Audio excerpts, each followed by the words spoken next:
The earliest beginnings of the laser tag industry go back to Dallas, Texas, where George Carter III developed Photon, the very first commercial laser tag system, which opened to the public on March 28, 1984. Today, I am joined by the inventor of that iconic laser tag game system that started it all. I'd like to welcome George Carter, and thank you for taking some time to talk about the earliest days of your company and the laser tag industry. Hi, George.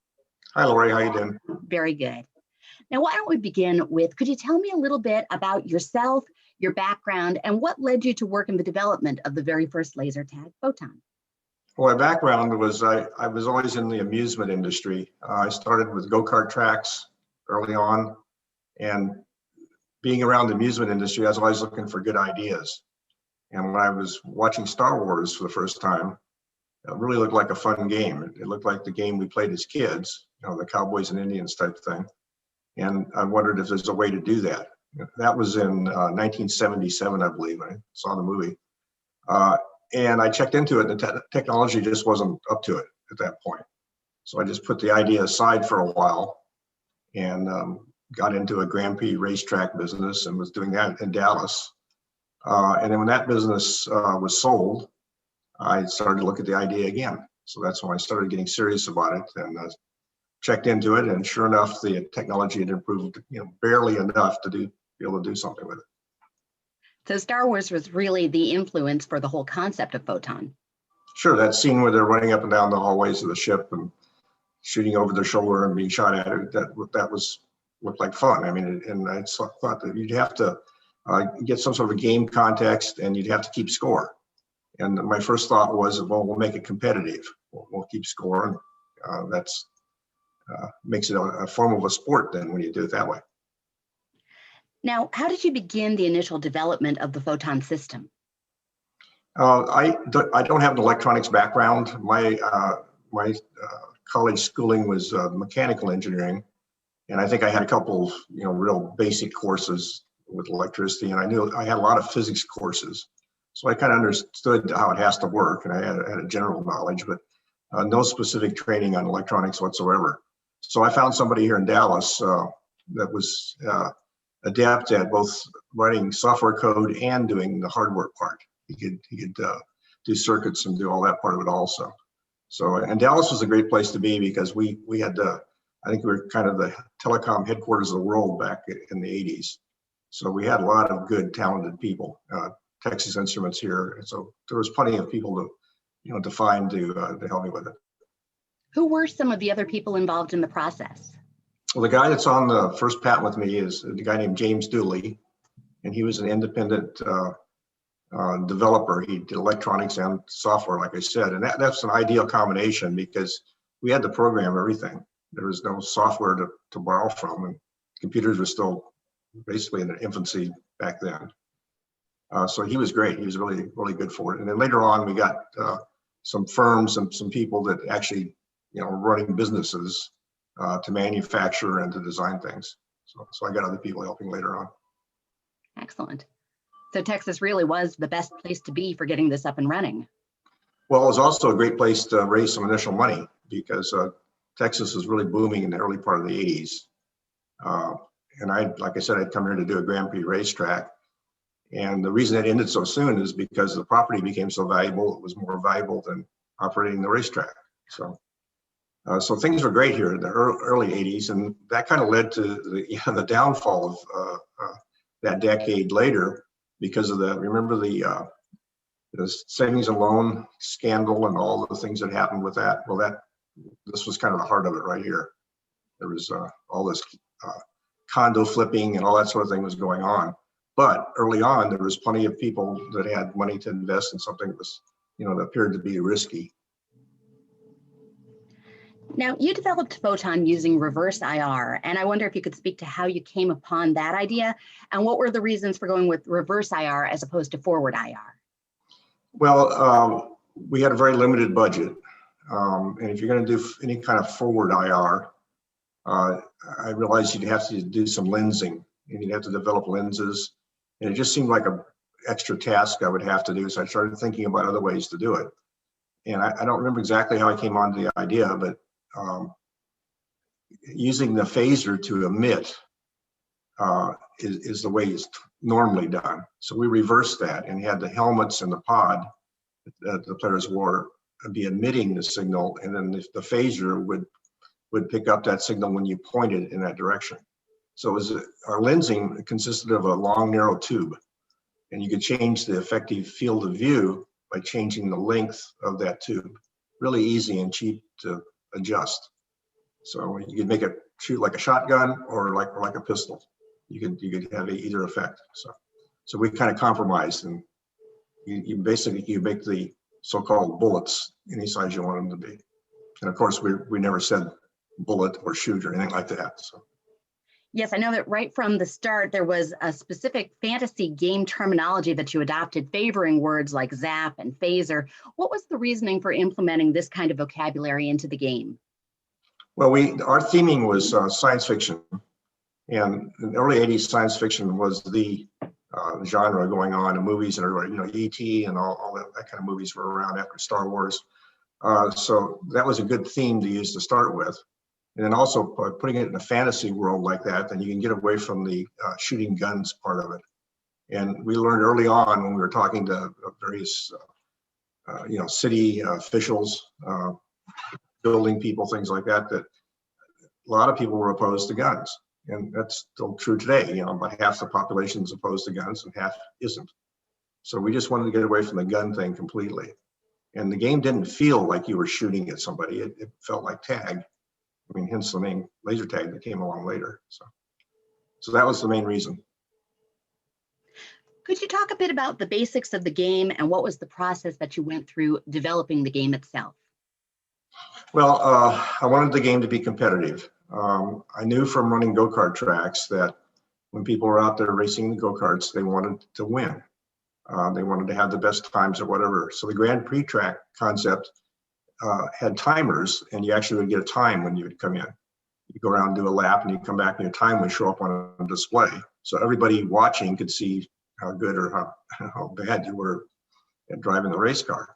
So I knew that the competition kept people coming back. It can be the same thing over and over, but they learn new things about how to drive. And in the case of playing Photon, they learned how to get better and better and how to do team play and do all that sort of thing. So the competition is what gives you repeat business. Competition is very important. You had some very unique field designs also, the Alpha and the Omega field. Could you speak a little bit about how you designed those and what some of the benefits were? Well, with the competition angle in mind, we decided that the field needed to be symmetrical. Some of the early sketches and designs that I did, it wasn't symmetrical, it just fit the space that was there. But I decided that, well, if you're going to make it truly competitive and have teams, which was the concept all along, it wasn't a free-for-all game, it was intended as a team game. I thought that was really important to have a mirror image field so that the two halves played the same. And then we divided it down the middle with an observation deck. And that was also key to the playing fields, because at that point, nobody had ever played the game before. So before somebody's going to sign up and go into a dark room with fog and all the stuff going on, they kind of wanted to see what was going on. So they go up on the observation deck, and it was a two-story playing field. So you'd be actually on the level of the players. So you could actually see the players close up and see exactly what was going on there on the observation deck. So that was a big part of it too. And it formed a center line between the two symmetrical halves. Carpeted walls were something interesting that you implemented. What was the reasoning behind that?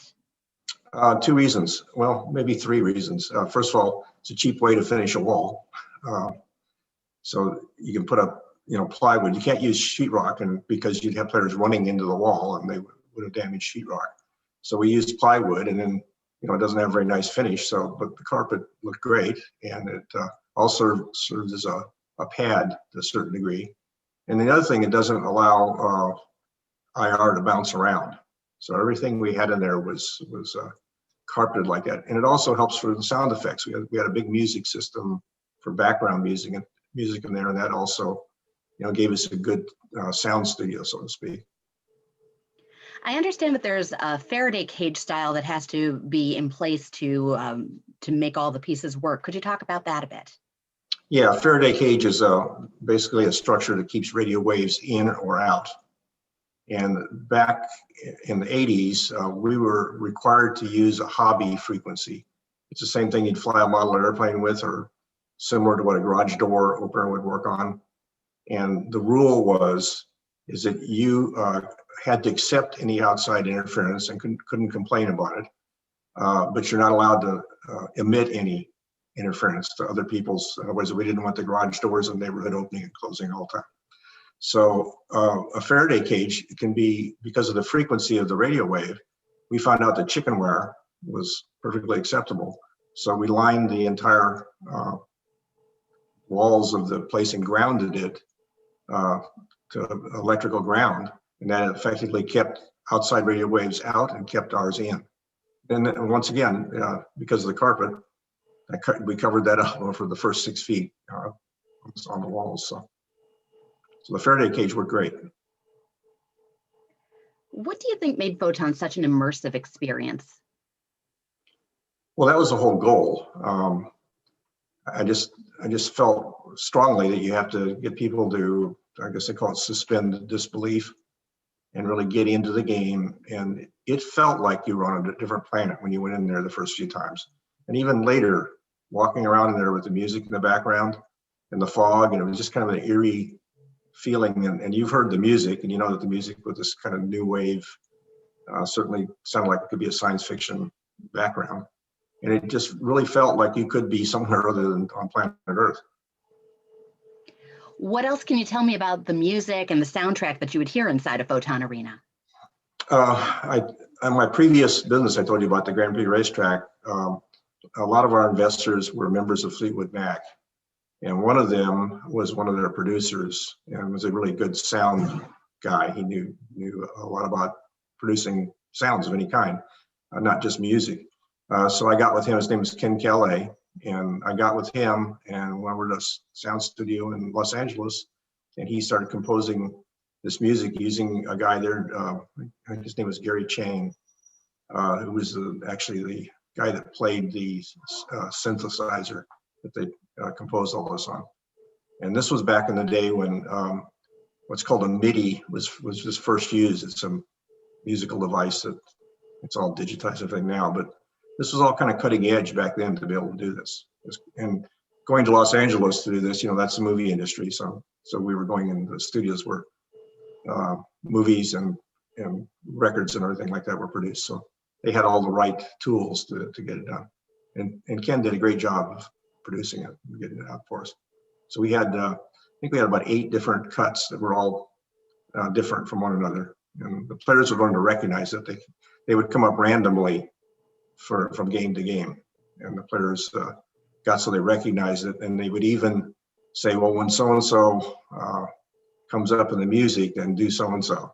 So that was part of the timing of the game for the really good team players. Now, obviously, all these elements went into making a very specific and very distinct experience.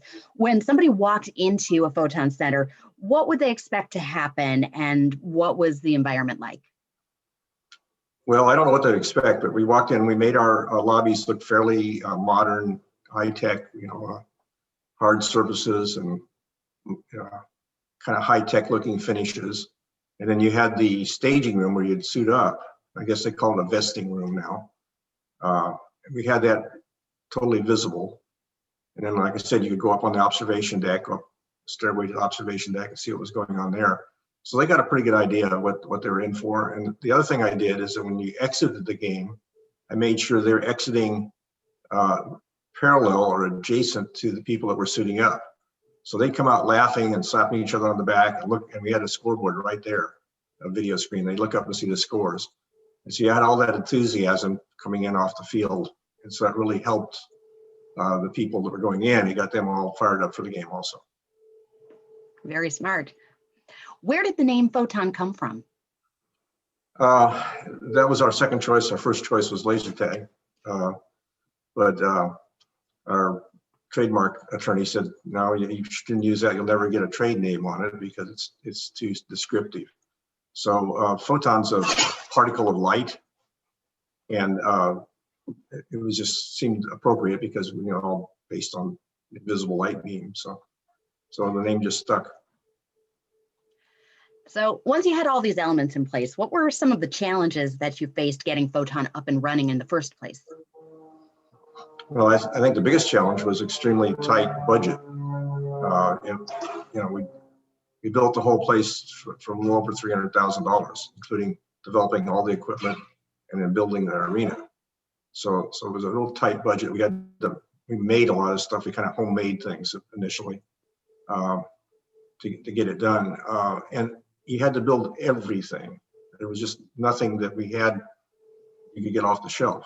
So computer interfaces, all the things we had to do to get it running had to be made. And it goes from the physical field stuff to the electronics to the software. Everything was built from scratch. So it was just almost overwhelming to have all this detail that had to be created. So that was the hardest part. No one specific task seemed impossible. When you put a bunch of difficult tasks together, it gets much harder. Let's go back to 1984 and tell me about that first day that Photon opened its doors in Dallas, Texas, and what was that opening day like? Well, we were overwhelmed because we'd gotten a lot of publicity, and we actually had a few soft openings with invited guests or investors and people like that. They're trying to get the bugs out, and also you had to train the people to be the attendants and go through that process. And we're issuing membership cards that everybody had to buy to be able to play.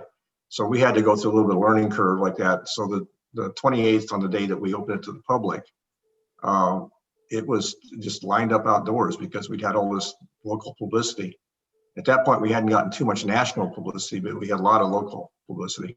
We didn't advertise or anything like that, but it was from PR that we'd been doing. March 28th certainly became a significant day, and it's now recognized as International Laser Tag Day because of it being the official grand opening of Photon. So congratulations on that and that whole day. And it seems like you probably knew this right away, but I wanted to know how long it was before you really knew that Photon was a success.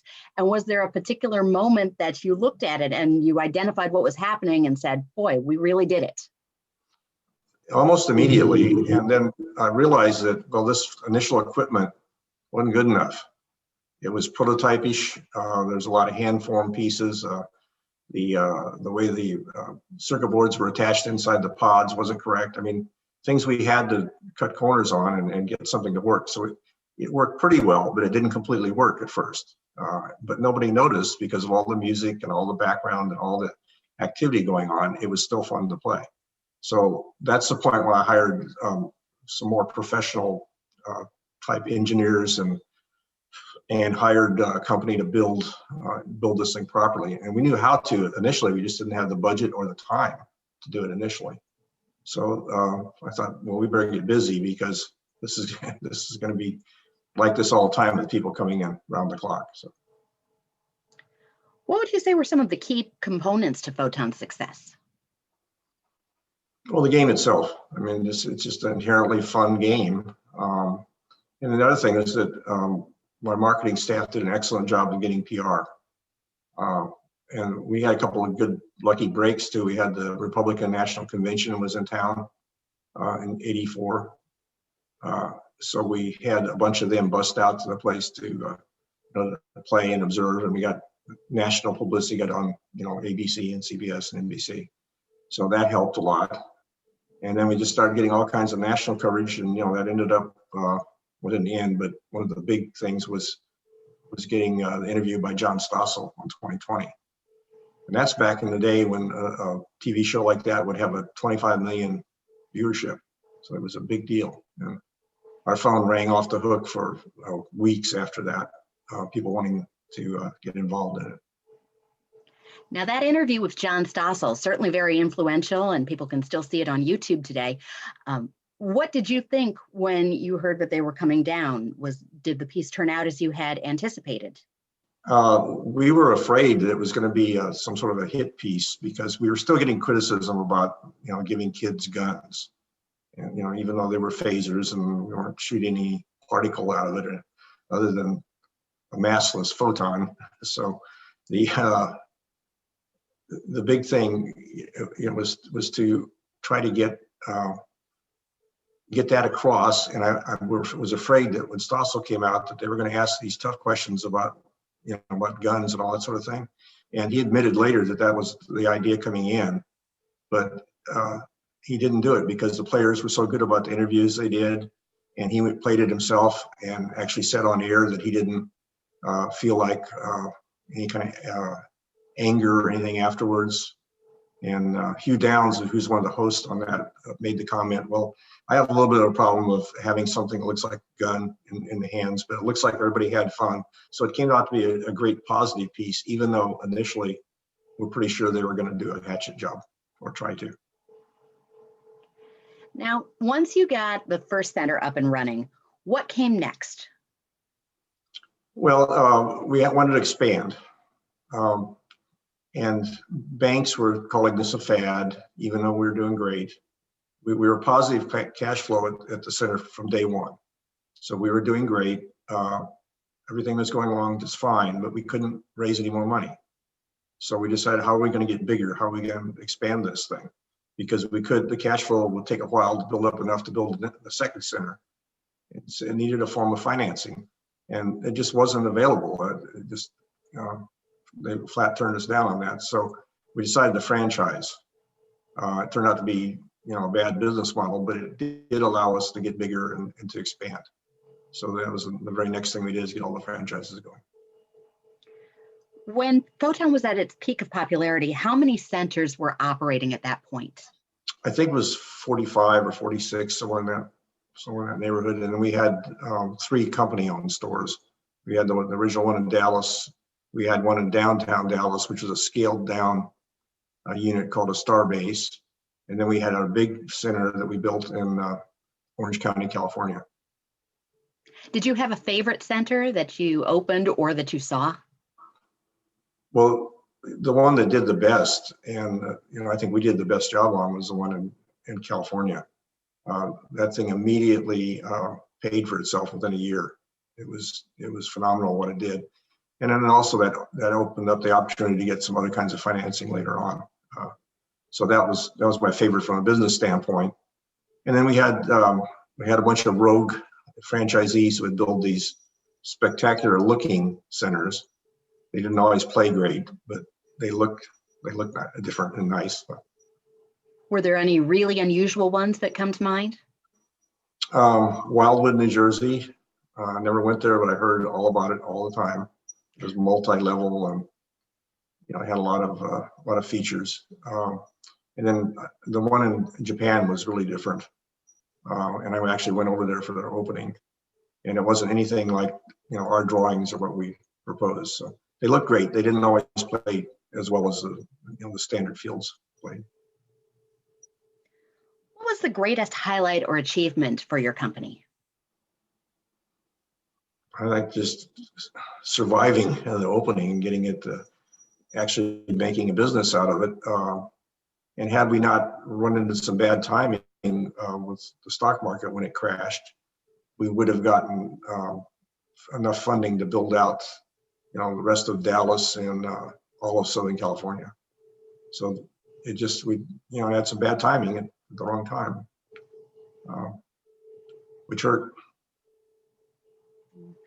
Well, it was also a time, I think, when things were starting to really change as far as the beginning of the industry. Not long after Photon's launch, many other laser tag systems started to evolve. And I'd like to know what your thoughts are about those early days of laser tag starting to boom with multiple systems.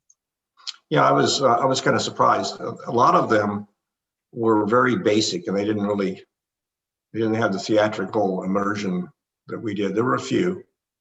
The one, Lasertron, had some centers that were pretty good.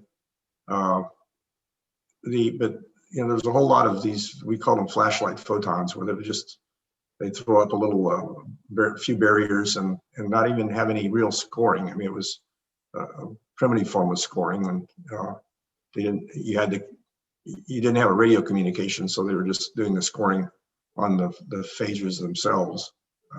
So there was a bunch of those that came along. And there were some knockoffs, but I don't think anybody even came close to what Photon was for about 10 years. Maybe Lasertron was good, but I don't think it was kind of, after we left the market, I don't think much happened. And then the equipment got a lot better because the technology had improved, and it stayed pretty steady since then, as far as I can tell. I'm not in the industry anymore, but I keep in touch with some of the people. Well, at one point, an opportunity presented itself for merchandising and promotion that was tied into the development of the Photon television series and action figures and home game. So could you tell me what happened with all that? Yeah, the biggest mistake I made probably in the whole thing. Got a company in California called DIC Enterprises, DIC. Our staff referred to them, DIC, as Do It Cheap.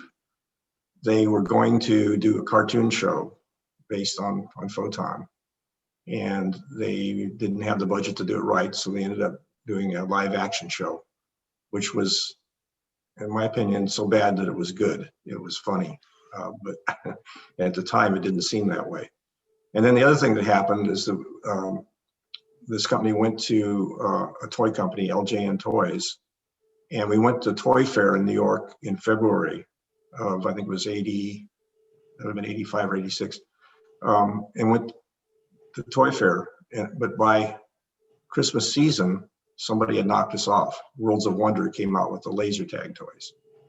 So the combination of Worlds of Wonder running their TV commercials nationally, they had a real slick commercial. It looked like our centers. It had fog in the background, and the lighting looked similar, and it showed, even though they didn't operate centers, all they're doing is selling toys.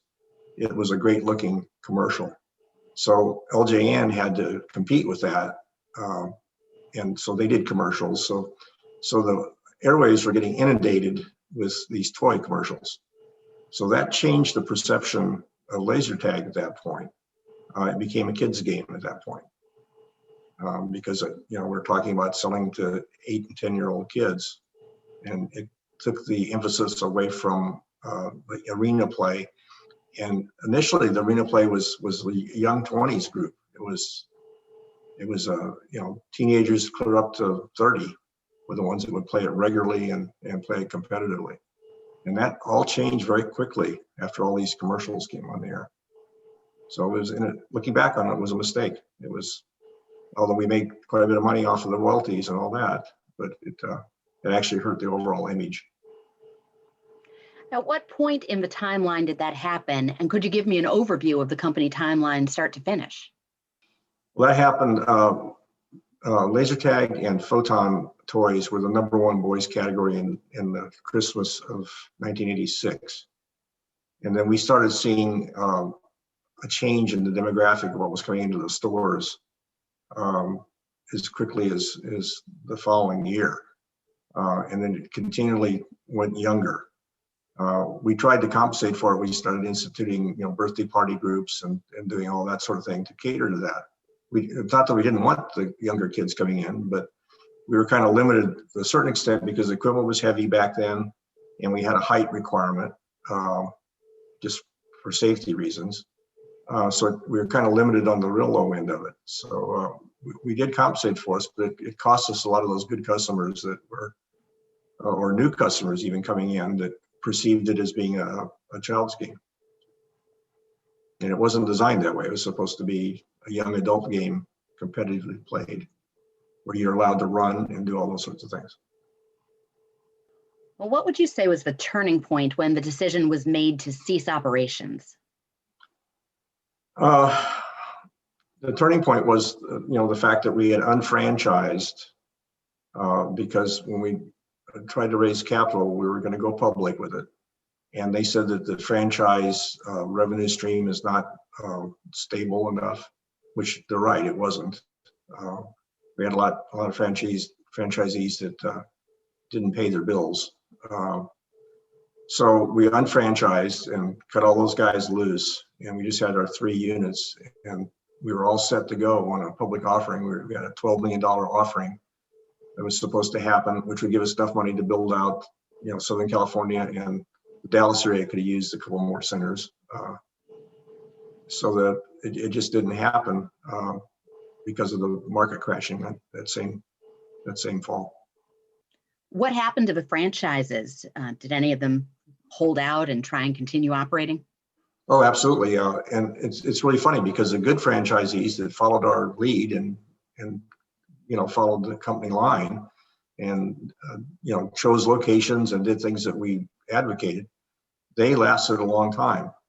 I think the one in the New Orleans area was still running when Katrina came along.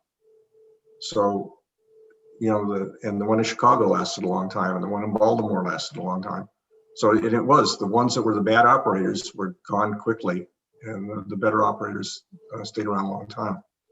The guy that ran the one in Louisiana was a McDonald's franchisee, so he knew the value of doing what the franchisor says. Because we've been doing it and been doing it successfully. Now, had Photon continued, were there plans to advance the equipment? Anything you can talk about and share where you would have taken it? Oh, absolutely. We had a whole new design ready to go. We were going to get rid of the helmets.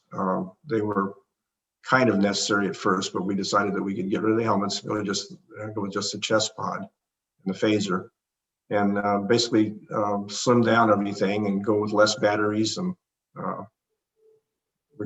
they require less battery power. So yeah, we were going to upgrade and make the equipment better. It was already designed, ready to start when things started to come apart. Anything to share about the possible introduction of a visible beam? We did. We had the visible beam. You weren't allowed to use lasers back then. There's some federal agency that said, no, you can't shoot laser beams at one another. Even the low powered ones, they just weren't going to allow it.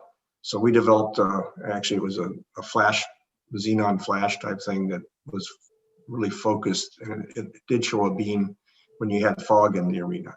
So we had that developed, and that was in a few of the centers that actually operated. And it was good.